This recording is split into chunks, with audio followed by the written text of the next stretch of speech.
Breaking news చూస్తున్నాం. పార్టీని వీడిన నేతలకు కాంగ్రెస్ ఆఫర్ ఇస్తుంది.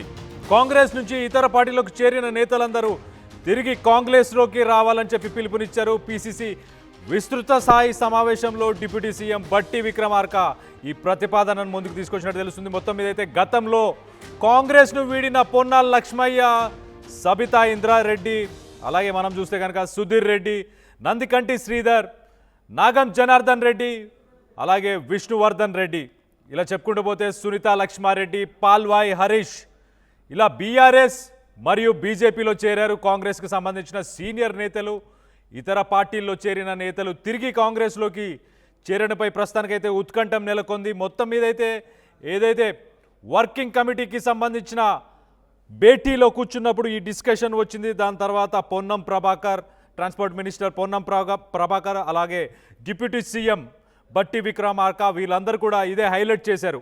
అసలు సడన్గా ఇదంతా హైలైట్ చేయాల్సిన అవసరం ఏముంది? పార్టీలో ఎవరైతే పార్టీ నుంచి వీడిపోయిన సీనియర్ నేతలు ఎవరైతే ఉన్నారో వాళ్ళని మళ్ళీ ఎందుకు తీసుకోవాలనుకుంటున్నారు అన్న దానిపై ఇప్పుడైతే ప్రస్తుతానికి చర్చ నడుస్తుంది.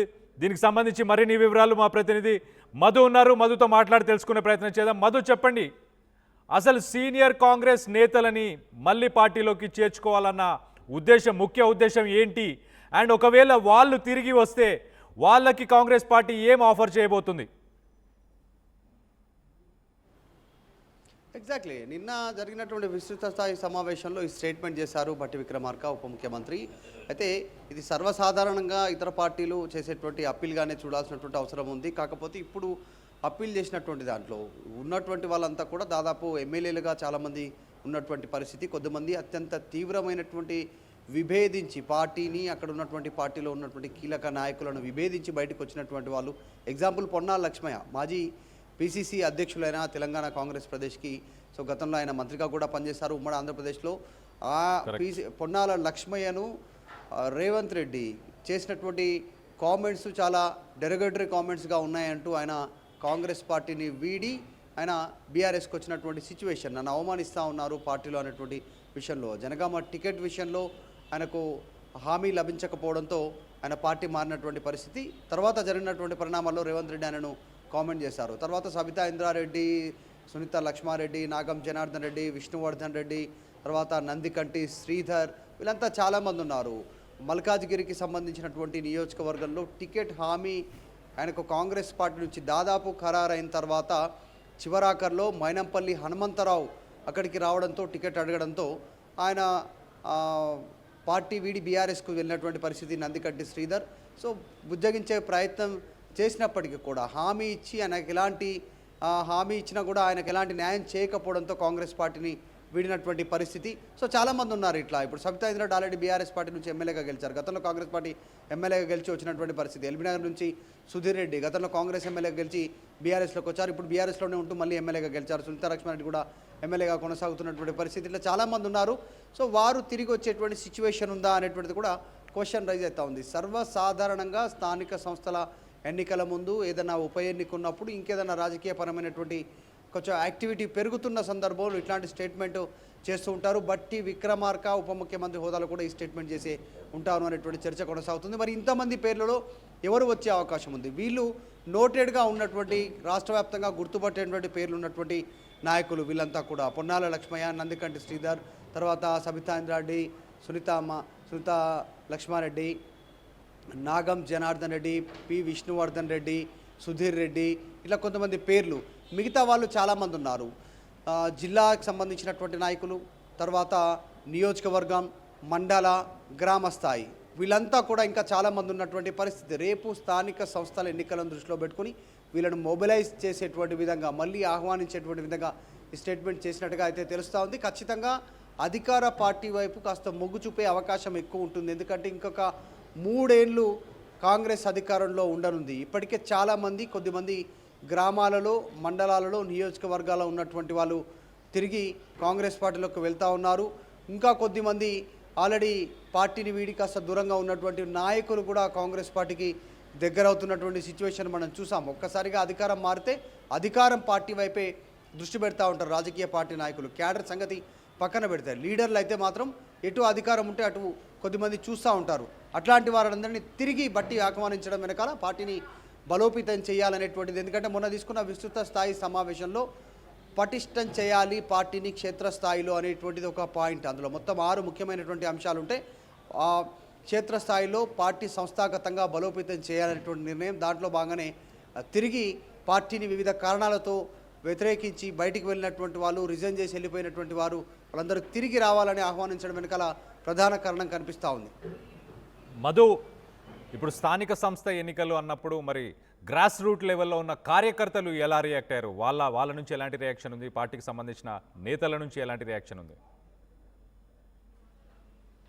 ఇప్పటికే బీఆర్ఎస్ పార్టీ నుంచి వెళ్ళినటువంటి 10 మంది ఎమ్మెల్యేలు ఎవరైతే ఉన్నారో అక్కడ పెద్ద ఎత్తున పోటీ ఉంది. మొన్న కాంగ్రెస్ పార్టీ టికెట్ పైన పోటీ చేసి ఓటమి చెందినటువంటి వాళ్ళు, వాళ్ళ వర్గము, తర్వాత ఇప్పుడు ఎమ్మెల్యేగా బీఆర్ఎస్ నుంచి గెలిచి కాంగ్రెస్ పార్టీలో జాయిన్ అయినటువంటి ఎమ్మెల్యే వర్గము 2 వర్గాలుగా మారిపోయాయి.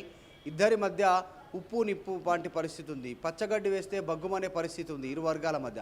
ఇట్లాంటి సిచ్యువేషన్లో ఆల్రెడీ రాజకీయపరమైనటువంటి లబ్ధి కోసం బయటికి వెళ్ళి వాళ్ళు ఎక్కడో ఉన్న తర్వాత పార్టీ అధికారంలోకి తీసుకొచ్చిన కార్యకర్తల బాగోగులు పట్టించుకోకుండా పోయినటువంటి వాళ్ళు తిరిగి రండి అని చెప్తున్నటువంటి కామెంట్ ఏదైతే ఉందో క్షేత్రస్థాయిలో కాంగ్రెస్ పార్టీ కార్యకర్తలకు నచ్చకపోవచ్చు. ఉన్న వాళ్ళకి ఏదైనా చేయండి, మళ్ళీ పార్టీ వద్దనుకొని వెళ్ళిపోయిన తర్వాత పార్టీ అధికారంలోకి వచ్చిన తర్వాత క్షేత్రస్థాయిలో కార్యకర్తల మద్దతుతో ఇప్పుడు వెళ్ళిపోయిన నాయకులను పిలవడంలో ఉద్దేశం ఏంటి? ఆల్రెడీ పవర్లోనే ఉన్నారు కదా అనేటువంటి చర్చ కూడా కాంగ్రెస్ పార్టీలో ఒకవైపు కొనసాగుతూ ఉంది.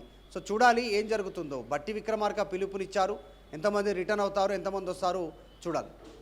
ఇప్పుడు రానున్న కామారెడ్డి పబ్లిక్ మీటింగ్లో మరి ఎవరన్నా జాయినింగ్ చేసుకొని అక్కడ మరి ఆ జాయినింగ్స్ని కూడా అక్కడ వెల్లడించే అవకాశం ఏమైనా ఉందా?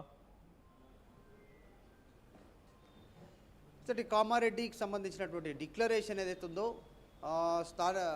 సార్వత్రిక ఎన్నికల ముందు చాలా కీలకమైనటువంటి స్టేట్మెంట్. బీసీలను పోలరైజ్ చేస్తూ పార్టీ వైపు లాక్కోవడంలో కీలకంగా పనిచేసినటువంటి వ్యక్తి, ఓటు రూపంలో గుంజుకోగలిగేటువంటి శక్తి ఉన్నటువంటిది కామారెడ్డి డిక్లరేషన్.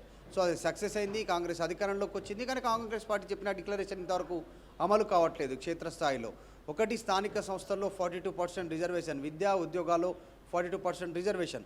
సో ఈ అంశాలపైన క్లారిటీ లేదు. ఇప్పటికే ఒక ఆర్డినెన్సు, 3 బిల్లులు, 2 గవర్నర్ దగ్గర, 2 రాష్ట్రపతి దగ్గర పెండింగ్ ఉన్నటువంటి సిచ్యువేషన్. ఇవి ఉండగానే కామారెడ్డి డిక్లరేషన్ పెట్టినటువంటి సభ ప్రకటించినటువంటి అదే గ్రౌండ్లో అక్కడే పిసిసి చీఫ్ ఆధ్వర్యంలో ముఖ్యమంత్రి, మంత్రులు, ఖర్గే, రాహుల్ గాంధీ, సిద్ధరామయ్య వీళ్ళందరినీ ఆహ్వానించి అక్కడ మీటింగ్ పెట్టుకోవాలనుకోవడం 1,00,000 మందితో బహిరంగ సభ.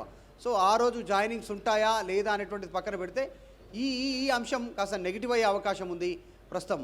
సో మొత్తానికైతే సంస్థాగతంగా కాంగ్రెస్ పార్టీని బలోపేతం చేయాలనేటువంటిది ఒక కార్యక్రమానికి ఏఐసిసి పిలుపునిచ్చింది కాబట్టి ఆ ఎజెండాలో ముందుకు పోతా ఉన్నారు. అందులో భాగంగానే వివిధ కారణాలతో గతంలో పార్టీని వీడిన నాయకులందరూ తిరిగి కాంగ్రెస్ పార్టీలోకి రావాలి, కాంగ్రెస్ పార్టీ భావజాలం ఉన్న నాయకులందరూ అంటూ బట్టి విక్రమార్క స్టేట్మెంట్ నిన్న జరిగినటువంటి విస్తృతస్థాయి సమావేశంలో పిలుపునివ్వడంతో మరొకసారి చర్చనీయాంశం అవుతుంది. కానీ కార్యకర్తలు మొదటి నుంచి కష్టపడ్డ వారిని చూడండి, పారిపోయి పార్టీని వదిలి వెళ్ళిపోయిన వారి గురించి కాదు అనేటువంటి విమర్శలు కూడా ఎదురయ్యే అవకాశం ఉంది పార్టీకి.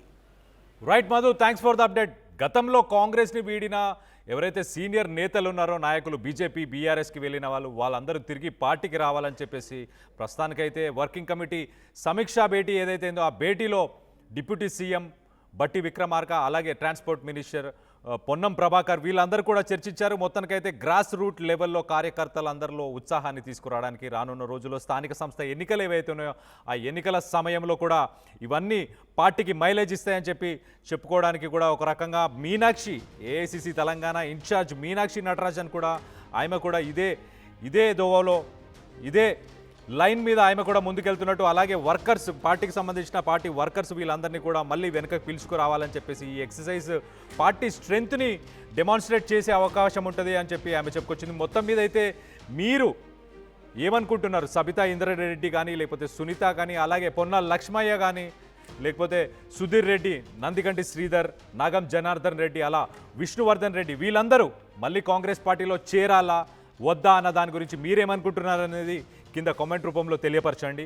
సో ఒక్కసారి మొత్తానికైతే తెలంగాణ రాజకీయాల్లో మళ్ళీ ఒకసారి కీలక పరిణామాలు చోటు చేసుకునే అవకాశం ఉన్నట్టు చాలా క్లియర్గా తెలుస్తుంది. సీనియర్ కాంగ్రెస్ నాయకులందరినీ మళ్ళీ వెనకకు తీసుకోవాలి. ఎవరైతే ఈ మిగతా పార్టీలకి అసంతృప్తితో కావచ్చు, ఇతర కారణాలతో కావచ్చు ఎవరైతే వెళ్ళిపోయారో వాళ్ళందరినీ కూడా వెనక్కి తీసుకునే ప్రయత్నం అయితే చేస్తున్నట్టు తెలుస్తుంది మొత్తం మీదైతే. అసలైన తొలి వెలుగు. ఫాలో వాట్సాప్ @తొలి వెలుగు official.